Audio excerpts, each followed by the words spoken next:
فيقول رب لولا أخرتني إلى أجل قريب فأصدق وأكن من الصالحين. وقال النبي صلى الله عليه وسلم: 7 يجري للعبد أجرهن وهو في قبره بعد موته: من علم علما أو أجرى نهرا أو حفر بئرا أو غرس نخلا أو بنى مسجدا أو ورث مصحفا أو ترك ولدا يستغفر له بعد موته أو كما قال النبي صلی اللہ علیہ وسلم. محترم بزرگوں اور عزیز دینی بھائیوں،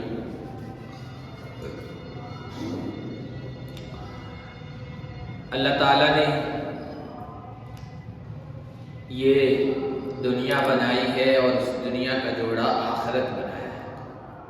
دنیا اور آخرت یہ جوڑا ہے، اس طرح زمین آسمان جوڑا ہے، نور اور اندھیرا، روشنی اور اندھیرا جوڑا ہے. اسی طرح دنیا اور آخرت کا جوڑا ہے. دین اسلام یہ کہتا ہے کہ دنیا کو بھی انسان برباد نہ کرے، اس کو بھی سنوارے، اس کو بھی بنائے، اس کو بھی تعمیر کرے، کیونکہ اسے اس میں جینا ہے، رہنا ہے. اور دنیا کو بنانے میں، سنوارنے میں اتنا نہ لگا رہے کہ آخرت کو بنانا، سنوارنا، تعمیر کرنا بھول جائے. آخرت کو بنانے والی، سنوارنے والی کون سی چیز ہے؟ قرآن نے اور اللہ کے نبی صلی اللہ علیہ وسلم کے فرمان نے ہماری رہنمائی فرمائی ہے. اللہ کے نبی صلی اللہ علیہ وسلم نے ایک حدیث میں 7 باتوں کی وضاحت فرمائی، 7 باتوں کی، اور کہا کہ یہ باتیں، یہ اعمال، یہ کام آخرت کو بنانے والے ہیں، سنوارنے والے ہیں، جن کو عام اصطلاح میں، عام زبان میں صدقہ کہہ دیتے ہیں یا صدقہ جاریہ کہتے ہیں.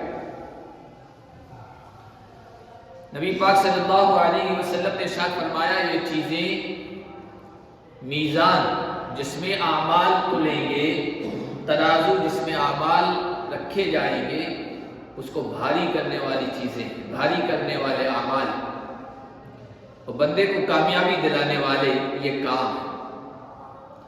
اور جو بندہ یہ کام کرتا ہے تو وہ اللہ کے ساتھ تجارت کرتا ہے، بیوپار کرتا ہے.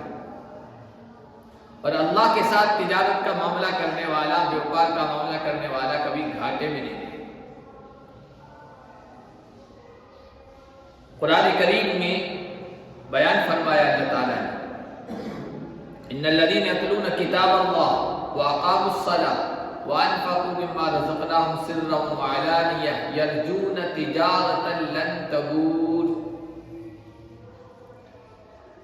جو لوگ اللہ کی کتاب کی تلاوت کرتے ہیں، نماز قائم کرتے ہیں، صدقہ خیرات کرتے ہیں، اللہ کی راہ میں خرچ کرتے ہیں، وہ اللہ سے ایسی تجارت کر رہے ہیں جس میں نقصان نہیں ہے، جس میں گھاٹا نہیں. تجارت لن تبور. انسان کے ساتھ آپ کوئی معاملہ کریں گے، لین دین کریں گے، کوئی دنیاوی ڈیل کریں گے، ہو سکتا ہے نفع ہو جائے، ہو سکتا ہے گھاٹا ہو جائے، نقصان ہو جائے، دونوں چیزیں ہیں. لیکن اللہ کے ساتھ معاملہ کرنے میں گھاٹا نہیں ہے، کہیں کوئی اندیشہ نہیں ہے نقصان کا. صدقے میں تمام نیک اعمال آتے ہیں، نیک کام آتے ہیں، نماز، روزہ، زکوٰۃ، حج، یہ بھی بندے کے لیے، خود کے لیے ایک صدقہ ہے، نیکیاں ہیں جو اس کے کام آئے گی. کچھ ایسی چیزیں ہیں جس میں دوسرے بندوں کو نفع پہنچتا ہے، اس میں ایک عام صدقہ ہے، اللہ کی راہ میں خرچ کرنا، کسی کی مدد کرنا، جسے نفلی صدقہ کہیے. بندہ کوئی نفلی صدقہ کرتا ہے اور جس کے لیے کیا، جس پر کیا، اس کو نفع پہنچ گیا، اس کی ضرورت پوری ہو گئی، آپ کو اجر مل گیا، بندے کو ثواب مل گیا، اس کا کام ہو گیا، اس کی ضرورت پوری ہو گئی.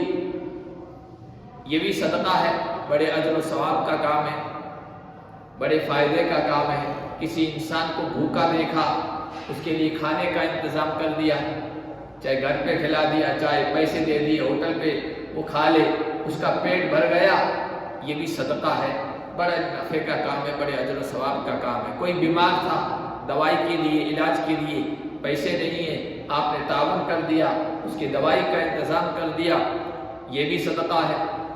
کسی کے پاس ڈھنگ کا لباس نہیں تھا، آپ نے اس کے لیے لباس کا انتظام کر دیا، یہ بھی صدقہ ہے. لیکن یہ ایسا صدقہ ہے کہ سامنے والے کی ضرورت پوری ہو گئی، اس کا کام ہو گیا اور اس کا اجر و ثواب آپ کو مل گیا. ہمیشہ کے لیے اجر و ثواب ملے، اس میں ایسا ہے یہ بھی بڑا نفع کا کام، کیونکہ ضرورت مند کی ضرورت کے وقت ضرورت کو پورا کر دینا یہ بھی بہت بڑا کام ہے اور اللہ کو خوش کرنے والا ہے، راضی کرنے والا ہے. لیکن ایک صدقے کی شکل ہے کہ آپ نے صدقہ کیا، جس پر صدقہ کیا ہے اس کی ضرورت پوری ہو گئی اور اس کا نفع جاری ہے، چل رہا ہے، آپ کو زندگی میں اس کا اجر و ثواب مل رہا ہے. آپ اس دنیا سے چلے گئے، قبر میں پہنچ گئے، قبر میں بھی اس کا نفع آپ کو ملتا رہے گا، فائدہ ملتا رہے گا، اس کا اثر آپ کو محسوس ہوگا. میدان محشر میں اس کا اثر محسوس ہوگا، فائدہ محسوس ہوگا. آپ کے مرنے کے بعد مسلسل آپ کو فائدہ پہنچتا رہے گا. اس کو کہتے ہیں صدقہ جاریہ، یعنی ایسی نیکیاں جن کا ثواب آپ کے مرنے کے بعد جاری رہے گا اور آپ کو مسلسل اس کا اثر محسوس ہوگا، اس کا اجر ملتا رہے گا. ایسے احادیث میں بہت ساری مختلف چیزیں بیان کی گئی ہے، لیکن ایک حدیث میں اللہ کے نبی صلی اللہ علیہ وسلم نے ایک موقع پر ایک ساتھ میں 7 قسم کی چیزوں کا ذکر کیا ہے. صحیح حدیث ہے، نبی پاک صلی اللہ علیہ وسلم نے ارشاد فرمایا سبع یجری للعبد اجرهن وهو في قبره بعد موته. 7 اعمال ایسے ہیں، 7 کام ایسے ہیں کہ بندے کو موت کے بعد، اس کے مر جانے کے بعد، دنیا سے چلے جانے کے بعد وہ قبر میں ہوگا تب بھی اس کا ثواب، اس کا اجر بندے کو ملتا رہے گا، بندے کے کھاتے میں لکھا جاتا رہے گا. نبی پاک صلی اللہ علیہ وسلم نے ارشاد فرمایا من علم علما، سب سے پہلی چیز، ان 7 چیزوں میں سب سے پہلی چیز رکھی، وہ فرمایا من علم علما، جو بندہ کسی کو علم سکھا دے. اب علم سکھانا، کتنا علم، اس کی کوئی قید نہیں. علم آپ نورانی قاعدہ یا بغدادی قاعدہ، جہاں سے ایک بچہ سیکھتا ہے، آغاز کرتا ہے، شروعات کرتا ہے، آپ اس کو نورانی قاعدہ سکھا دیا، بغدادی قاعدہ سکھا دیا، الف با سکھا دیے، کچھ حروف سکھا دیے، نورانی قاعدے سے لے کر آخری کتاب جہاں جا کر ایک عالم بن جاتا ہے اور اس کے سر پر سند، اس کے سر پر پگڑی سجائی جاتی ہے، سرٹیفکیٹ دیا جاتا ہے، بخاری شریف پڑھ لی، عالم بن گیا. وہاں تک جتنی بھی چیزیں ہیں وہ آپ نے کسی کو سکھا دی، یہ علم سکھانے میں آئے. سب سے پہلی جو چیز صدقہ جاریہ میں نبی پاک صلی اللہ علیہ وسلم نے ارشاد فرمائی، وہ کہا کہ کوئی علم سکھا لے.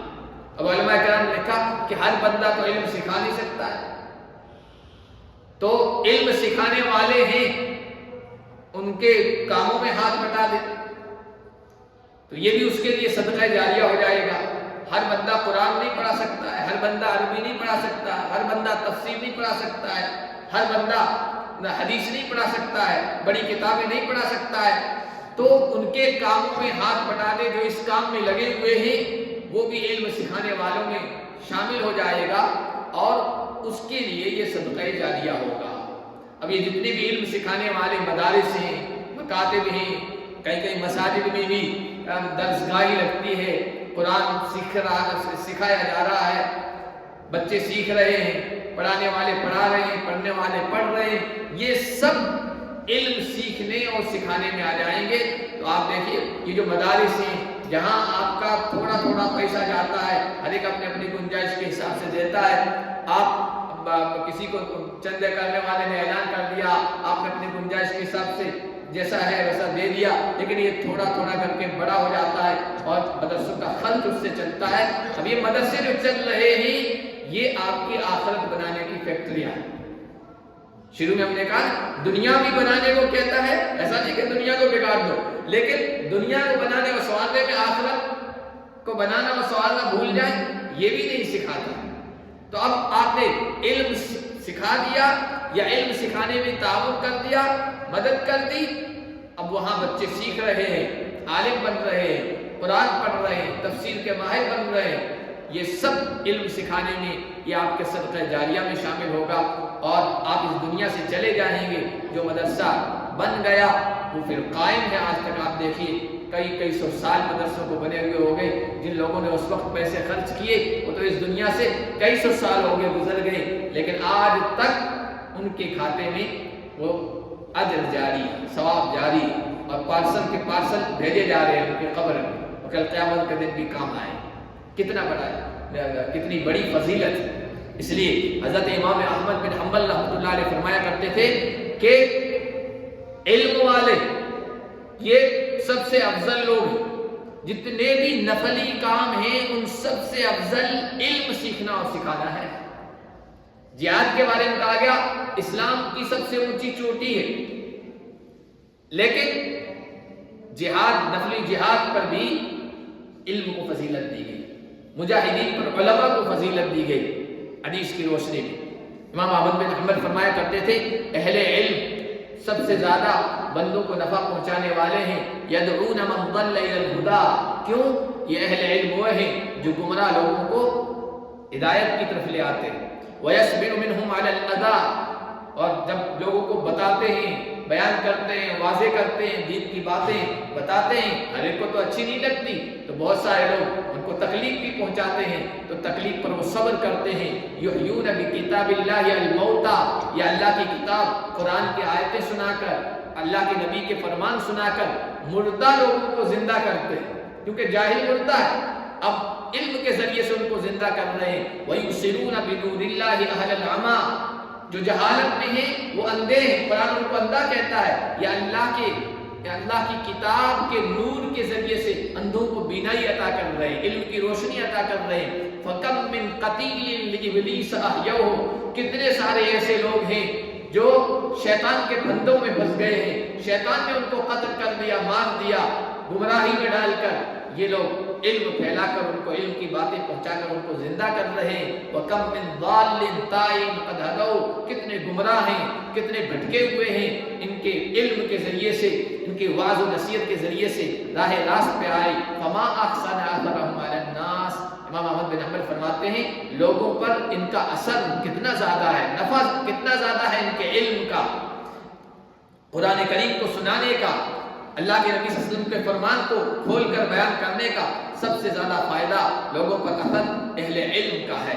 تو اللہ کے نبی نے سب سے پہلے صدقہ جاریہ میں اہل علم کو رکھا، علم کو رکھا ہے۔ دوسرا فرمایا او اجرا نہرا، کوئی نہر جاری کر دے، پانی کی ضرورت ہے، جہاں لوگ پانی کی قلت ہے وہاں دیکھیے میٹھے پانی کی کتنی اہمیت ہوتی ہے۔ ہمیں اللہ کا شکر ہے، اللہ کا فضل ہے، میٹھا پانی میسر ہے، پینے کے لیے بھی، نہانے کے لیے بھی، کپڑے دھونے کے لیے بھی کوئی پریشانی نہیں ہوتی ہے۔ ذرا آس پاس بھی آپ 70 کلومیٹر ادھر ادھر چلے جائیے، کل ہم ایک مدرسے میں تھے، وہاں پانی انتہائی کھارا، وضو اسی سے ہو رہا ہے، نہانا اسی سے ہو رہا ہے، کپڑے اسی سے دھوئے جا رہے ہیں، منہ میں لے محسوس ہوتا ہے کھارا پانی۔ یہ 70 کلومیٹر دوری پر آپ پینے کے لیے پانی کا ایسے وہ انتظام کر دیتے ہیں، لوگ انتظام کر دیتے ہیں، آپ جیسے سخی لوگ، باقی پانی کھارا ہی استعمال ہو رہا ہے۔ آپ وہاں جا کے وضو کریں نا تب الحمدللہ نکلے گا، اللہ کا شکر ہے ہم تو 5 نمازوں میں وضو جو کرتے ہیں میٹھے پانی سے کر رہے ہیں۔ تو جہاں پانی کی قلت ہے یا کھارا پانی ہے، پینے کے قابل نہیں ہے، وہاں کے لوگوں سے پوچھئے کہ پانی کتنی بڑی نعمت ہے، اور خاص طور پر میٹھا پانی کس قدر نعمت ہے۔ وہ نہر جاری کر دی، یہ بھی صدقہ جاریہ ہے۔ اب نہر تو بڑے لوگ جاری کرتے تھے، جن کو اللہ نے مال دیا، جن کو اللہ نے دولت دی، حکومت دی، جن کے پاس بڑا خزانہ ہوتا ہے، بجٹ ہوتا ہے، وہ لوگ جو ہے دل والے سخی ہو تو وہ نہر جاری کر دیتے ہیں، نہر کا انتظام کر دیتے ہیں. اور نہر اگر کوئی نہر کا انتظام نہیں کر سکتا ہے تو پھر حضور نے فرمایا او حفر بئرن، یا کنواں کھود دے، بورنگ کا انتظام کر دے. یہ پانی کے انتظام کرنے کی جتنی بھی شکلیں ہیں یہ وہاں پانی کا انتظام کر دیں. اب اللہ کے ایسے بندے گاؤں میں، دیہاتوں میں، جنگلوں میں، صحراؤں میں رہنے والے، وہاں پانی کی سخت ضرورت ہوتی ہے، اور وہاں پر کنواں جو ہے یہ 70,000 میں، 1 لاکھ میں، 1.25 لاکھ میں ہو جاتا ہے، اور کچھ اور زیادہ مہنگا بھی ہوتا ہے، لیکن اتنے میں پانی پینے کے قابل نکل آتا ہے. اگر اللہ نے کسی کو دیا ہے تو وہاں پر پانی کا انتظام کر دے. پانی کا صدقہ اللہ کو سب سے زیادہ محبوب ہے، پسندیدہ ہے، اللہ کے رسول کے نزدیک سب سے زیادہ فضیلت والا ہے. ایک صحابی آئے، کہنے لگے یا رسول اللہ ای الصدقۃ افضل، سب سے افضل صدقہ کون سا ہے؟ کہا سقی الماء، لوگوں کے لیے پانی کا انتظام کرنا. اور علماء فرماتے ہیں، ایک حدیث میں بخاری میں آئی کہ ایک آدمی جا رہا تھا، بعض روایت میں ایک طوائفہ عورت، بدکارہ عورت جا رہی تھی، اس کو پیاس لگی، راستے میں کنواں تھا، اس نے وہاں سے پانی نکالا، پیا، پیاس بجھ گئی اس کی. پھر دیکھا کہ ایک کتا وہاں پر کھڑا ہے اور گیلی مٹی تھی، پانی جو گرا ہوا تھا اس کو چاٹ رہا ہے. تو اس نے محسوس کیا کہ مجھے جو پیاس کی شدت محسوس ہو رہی تھی اس کو بھی لگی ہوئی ہے، یہ اللہ کی مخلوق ہے. اس کو ترس آ گیا اور اس نے پانی کا کسی طرح سے نکال کر کتے کو پلا دیا. طوائفہ بدکارہ عورت کی بخاری شریف میں روایت موجود ہے کہ اللہ کی طرف سے اعلان ہوا کہ اس کے لیے جنت واجب کر دو. علماء نے لکھا ایک کتے یعنی مخلوق میں کتا تو حقیر سمجھا جاتا ہے نا، اس کو پلانے اور اس کی پیاس دور کرنے کی وجہ سے جنت کا فیصلہ ہو گیا، اللہ کی طرف سے مغفرت کے فیصلے ہو گئے. تو انسانوں کے لیے پانی کا انتظام کرنے پر اللہ تعالیٰ کی طرف سے کیا ملے گا، ہم اندازہ لگائیں. تو پانی کا انتظام کر دینا، نہر جاری کر سکتا ہو نہر جاری کرے، او حفر بئرن، یا کنویں کا انتظام کر دے، بورویل کا انتظام کر دے، او غرس نخلا، یا حضور نے فرمایا پیڑ لگا دے، پودے لگا دے، پھل والا، سایہ والا پیڑ لگا دیا، یہ بھی صدقہ جاریہ ہے.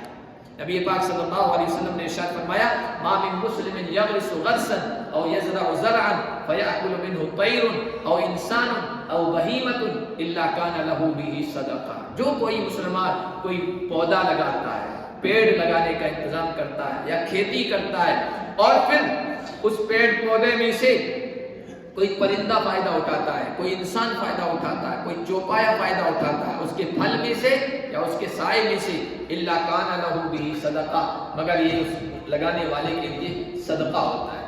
یہ صدقہ جاریہ کی شکل ہے. پیڑ لگانا، جہاں پیڑ لگانے کی ضرورت ہے وہ بندہ پیڑ لگا دے. او بنا مسجدن، یا مسجد کی تعمیر کر دے. مسجد کی تعمیر اور اس کی فضیلت کے بارے میں سب جانتے ہیں، اس سلسلے میں خوب خرچ بھی کرتے ہیں. اللہ کے نبی صلی اللہ علیہ وسلم نے اس کو بھی صدقہ جاریہ کہا. پوری مسجد بنا سکتا ہے، پوری مسجد بنا دے.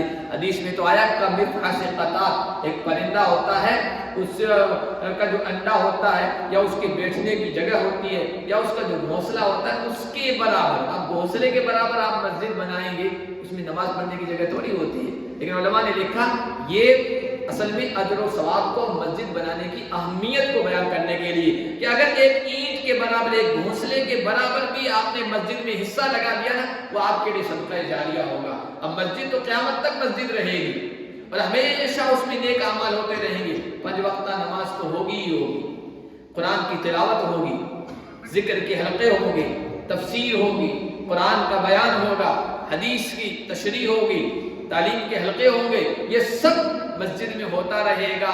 اب یہ مسجد بنی، مثال کے طور پر مسجد بنانے والوں نے بنائی، حصہ لگانے والوں نے اپنا حصہ لگایا. آج بھی اس کی ضروریات کے لیے آپ جتنا بھی خرچ کر رہے ہیں، کتنے سارے لوگ آ کر نماز پڑھ رہے ہیں، اور یہ رہے گی قیامت تک. اللہ کے فضل و کرم سے آپ اس دنیا سے چلے جائیں گے. بہت سے ایسے بھی لوگ ہوں گے اس میں شیئر لگایا ہوگا، حصہ لگایا ہوگا، اپنی اپنی گنجائش کے مطابق دنیا سے چلے گئے ہیں، لیکن آپ جو نماز پڑھ رہے ہیں آپ کو اپنا ثواب مل رہا ہے اور آپ کے برابر ان کے کھاتے میں بھی روانہ کیا جا رہا ہے. وہ قبر میں محسوس کر رہے ہیں کہ ہاں ہم نے اپنا حصہ لگایا تھا، آج اتنے سارے لوگ وہاں نماز پڑھ رہے ہیں، آج وہ دین کی بات سن رہے ہیں، قرآن کی تفسیر سن رہے ہیں. یہ سب اجر و ثواب ان کے کھاتے میں بھی لکھا جا رہا ہے، ان کو بھی مل رہا ہے. اور ورث مصحفا، حضور نے چھٹی چیز ارشاد فرمائی، یا کوئی آدمی قرآن کریم کو وراثت میں چھوڑ جائے، قرآن کریم کسی کو دے دے، وراثت چھوڑنے کا مطلب قرآن کریم کسی کو دے دے۔ اب کتنے سارے لوگوں نے قرآن کریم یہاں رکھا ہے، مسجدوں میں لوگ رکھتے رہتے ہیں، رمضان قریب آتا ہے تو اور زیادہ رکھتے ہیں، نئے نئے قرآن آتے ہیں۔ کسی پڑھنے والے بچے کے لیے قرآن کا انتظام کر دیا، بچی کے لیے قرآن کا انتظام کر دیا، مدرسوں میں بھیج دیا۔ اب قرآن پڑھنے کی کتنی بڑی فضیلت ہے۔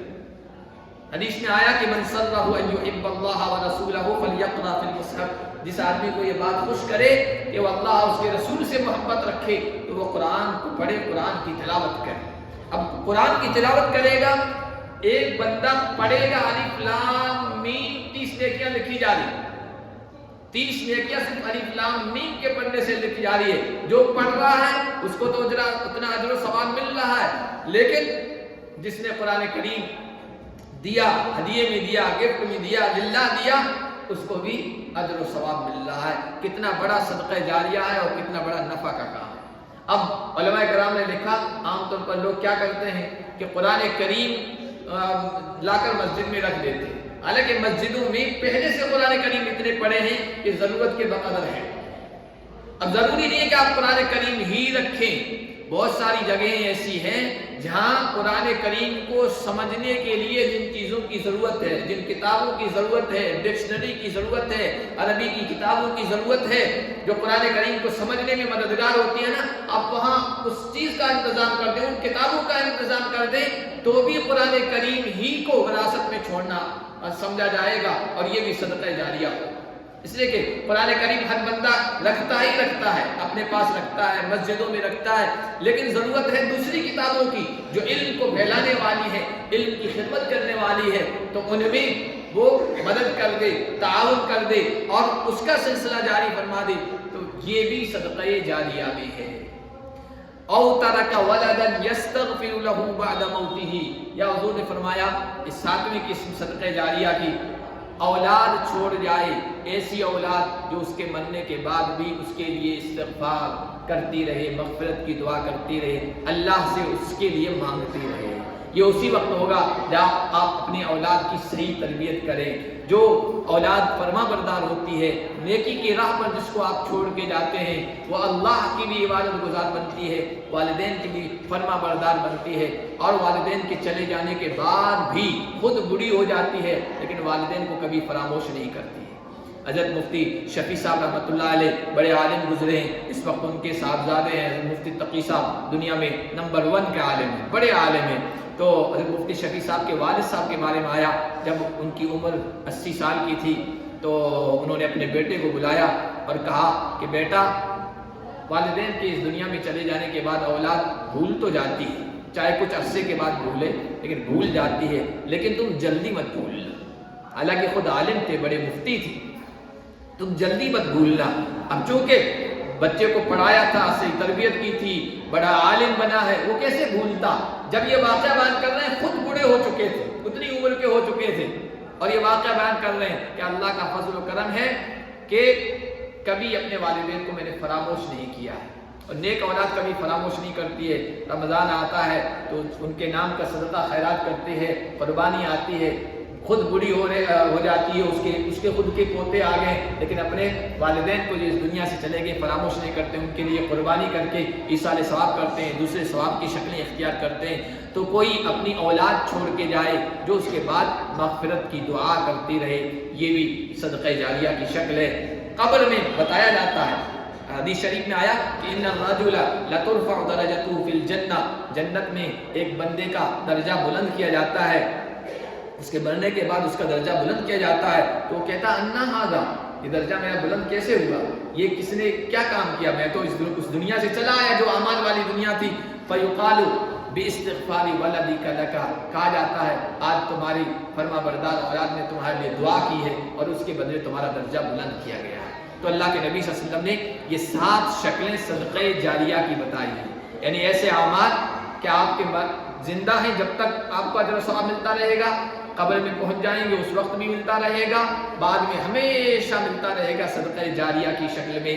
اللہ کے نبی صلی اللہ علیہ وسلم نے صدقے کے بارے میں فرمایا کہ صدقہ یہ بندے کو بری موت سے بچاتا ہے۔ بری موت کیا ہے؟